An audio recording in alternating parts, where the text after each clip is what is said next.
नमस्कार दोस्तों, आपका स्वागत है हमारे YouTube चैनल कहानी का जादू पर। आज हम आपको एक अत्यंत रोचक और शिक्षाप्रद कहानी के साथ लेकर आए हैं, सिंहासन बत्तीसी भाग 6। दोस्तों, आज हम आपको छठी पुतली रविभामा विक्रमादित्य की परीक्षा की भावना की एक रोमांचक कहानी के बारे में बताएंगे। छठी पुतली रविभामा जो विक्रमादित्य की परीक्षा की कठिन परीक्षा के बारे में बताती है, जो हमें अनगिनत शिक्षाएं देती है।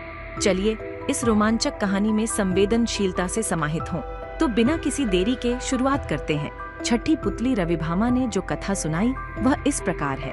एक दिन विक्रमादित्य नदी के तट पर बने हुए अपने महल से प्राकृतिक सौंदर्य को निहार रहे थे। बरसात का महीना था, इसलिए नदी उफन रही थी और अत्यंत तेजी से बह रही थी। इतने में उनकी नजर एक पुरुष, एक स्त्री और एक बच्चे पर पड़ी। उनके वस्त्र तार तार थे और चेहरे पीले। राजा देखते ही समझ गए ये बहुत ही निर्धन है। सहसा वे तीनों उस नदी में छलांग लगा गए। अगले ही पल प्राणों की रक्षा के लिए चिल्लाने लगे। विक्रम ने बिना एक पल गंवाए नदी में उनकी रक्षा के लिए छलांग लगा दी। अकेले तीनों को बचाना संभव नहीं था, इसीलिए उन्होंने दोनों बेतालों का स्मरण किया। दोनों बेतालों ने स्त्री और बच्चे को तथा विक्रम ने उस पुरुष को डूबने से बचा लिया। तट पर पहुंचकर उन्होंने जानना चाहा वे आत्महत्या क्यों कर रहे थे। पुरुष ने बताया कि वह उन्हीं के राज्य का एक अत्यंत निर्धन ब्राह्मण है, जो अपनी दरिद्रता से तंग आकर जान देना चाहता है। वह अपनी बीवी तथा बच्चे को भूख से मरता हुआ नहीं देख सकता और आत्महत्या के सिवा अपनी समस्या का कोई अंत नहीं नजर आता। इस राज्य के लोग इतने आत्मनिर्भर हैं कि सारा काम खुद ही करते हैं, इसलिए उसे कोई रोजगार भी नहीं देता। विक्रम ने ब्राह्मण से कहा कि वह उनके अतिथिशाला में जब तक चाहे अपने परिवार के साथ रह सकता है तथा उसकी हर जरूरत पूरी की जाएगी। ब्राह्मण ने कहा कि रहने में तो कोई हर्ज नहीं है, लेकिन उसे डर है कि कुछ समय बाद आतिथ्य में कमी आ जाएगी और उसे अपमानित होकर जाना पेड़ी डिढ़ेगा।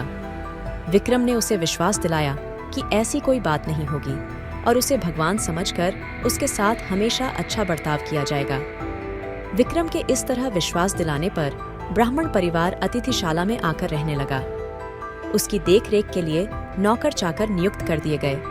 वे मौज से रहते, अपनी मर्जी से खाते पीते और आरामदेह पलंग पर सोते।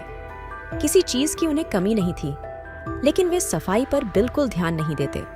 जो कपड़े टेढ़े पहनते थे उन्हें कई दिनों तक नहीं बदलते। जहां सोते वहीं थूकते और मलमूत्र त्याग भी कर देते। चारों तरफ गंदगी ही गंदगी फैल गई। दुर्गंध के मारे उनका स्थान एक पल भी ठहरने लायक नहीं रहा। नौकर चाकर कुछ दिनों तक तो धीरज से सब कुछ सहते रहे, लेकिन कब तक ऐसा चलता। राजा के कोप की भी उन्होंने परवाह नहीं की और भाग खड़े हुए।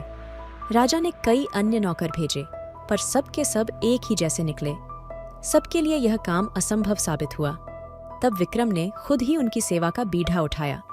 उठते बैठते, सोते जगते वे ब्राह्मण परिवार की हर इच्छा पूरी करते। दुर्गंध के मारे माथा फटा जाता, फिर भी कभी अपशब्द का व्यवहार नहीं करते। उनके कहने पर विक्रम उनके पांव भी दबाते। ब्राह्मण परिवार ने हर संभव प्रयत्न किया कि विक्रम उनके आतिथ्य से तंग आकर अतिथि सत्कार भूल जाएं और अभद्रता से पेश आएं, मगर उनकी कोशिश असफल रही। बड़े सब्र से विक्रम उनकी सेवा में लगे रहे, कभी उन्हें शिकायत का कोई मौका नहीं दिया। एक दिन ब्राह्मण ने जैसे उनकी परीक्षा लेने की ठान ली। उसने राजा को कहा कि वे उसके शरीर पर लगी विष्ठा साफ करें तथा उसे अच्छी तरह नहला धोकर साफ वस्त्र पहनाएं। विक्रम तुरंत उसकी आज्ञा मानकर अपने हाथों से विष्ठा साफ करने को बढ़े। अचानक चमत्कार हुआ। ब्राह्मण के सारे गंदे वस्त्र गायब हो गए। उसके शरीर पर देवताओं द्वारा पहने जाने वाले वस्त्र आ गए। उसका मुखमंडल तेज से प्रदीप्त हो गया। सारे शरीर से सुगंध निकलने लगी। विक्रम आश्चर्यचकित थे। तभी वह ब्राह्मण बोला कि दरअसल वह वरुण है। वरुण देव ने उनकी परीक्षा लेने के लिए यह रूप धरा था। विक्रम के अतिथि सत्कार की प्रशंसा सुनकर वे सपरिवार यहाँ आओ थे। जैसा उन्होंने सुना था वैसा ही उन्होंने पाया, इसलिए विक्रम को उन्होंने वरदान दिया कि उसके राज्य में कभी भी अनावृष्टि नहीं होगी तथा वहाँ की जमीन से 3-3 फसलें निकलेंगी। विक्रम को वरदान देकर वे सपरिवार अंतर्ध्यान हो गए। तो यह रही हमारी आज की कहानी, सिंहासन बत्तीसी भाग 6 रविभामा विक्रमादित्य की परीक्षा। अगर आपको यह वीडियो पसंद आया हो तो लाइक करें, शेयर करें और हमारे चैनल को सब्सक्राइब करना न भूलें। अब हम मिलते हैं अगले वीडियो छठी पुतली भाग 67 कौमुदी विक्रमादित्य और पिशाचिनी सिंहासन बत्तीसी की आगे की कहानी में मिलेंगे। तब तक के लिए धन्यवाद।